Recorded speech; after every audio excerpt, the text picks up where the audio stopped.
मेरे सिद्ध बाबा का नाम दे बना रे बिनाम। हमारे जिला जालौन में एक स्थान है पचनदा, जहाँ बाबा साहब के दर्शन होते हैं। इन बाबा साहब का नाम मुकुंद वन है। इनको अब बाबा साहब के नाम से जानने लगे हैं, लेकिन ये बहुत महान संत हुए हैं। इनको मुकुंद वन के नाम से जाना जाता था और इनके शिष्य हुए हैं निकुंज वन।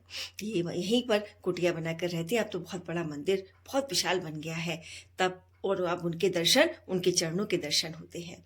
एक बार इतने महान तपस्वी थे मुकुंद वन संत जी कि एक बार तुलसीदास जी इसी यहाँ से वृंदावन होकर जा रहे थे। तो जब इस रास्ते से होकर गुजरे तो ठीक मुकुंद वन जी के आगे, उनकी कुटिया के आगे उनका जो है तुलसीदास जी रुक गए और फिर उनका जो आसन पर बैठकर जा रहे थे वो वहीं रुक गया, वो आगे बढ़ ही नहीं पा रहे थे। तुलसीदास जी समझ गए कि यहाँ कोई महान तपस्वी संत रहते हैं जो मुझे आगे नहीं जाने दे रहे।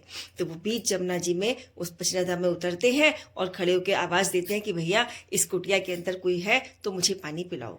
तो मुकुंद वन जी सुनते हैं तो अपने शिष्य से, निकुंज वन से कहते हैं कि जाओ, एक महान तपस्वी तुलसीदास जी सन जा रहे हैं, वृंदावन जा रहे हैं, उनको पानी पिला कर आओ। तो जब निकुंज वन जी अपना कमंडल लेकर जाते हैं तो वो पानी डालते हैं, उनको कुछ दिखाई नहीं दे रहा कहाँ है। कमंडल दिख रहा है तो वो डालते हैं तो जैसे ना तो इनका कमंडल खाली हो रहा है और ना तुलसीदास जी का भर रहा है।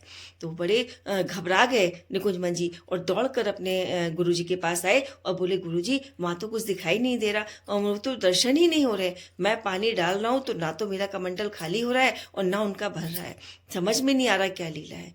तब संत मुकुंद मन जी अपनी कुटिया के बाहर आए, तुलसीदास जी को दर्शन दिए हैं। तब तुलसीदास जी ने दर्शन किए हैं। इस तरीके से बहुत महान तपस्वी संत थे। तब उन्होंने दर्शन करके तुलसीदास जी अपने आगे बढ़े हैं।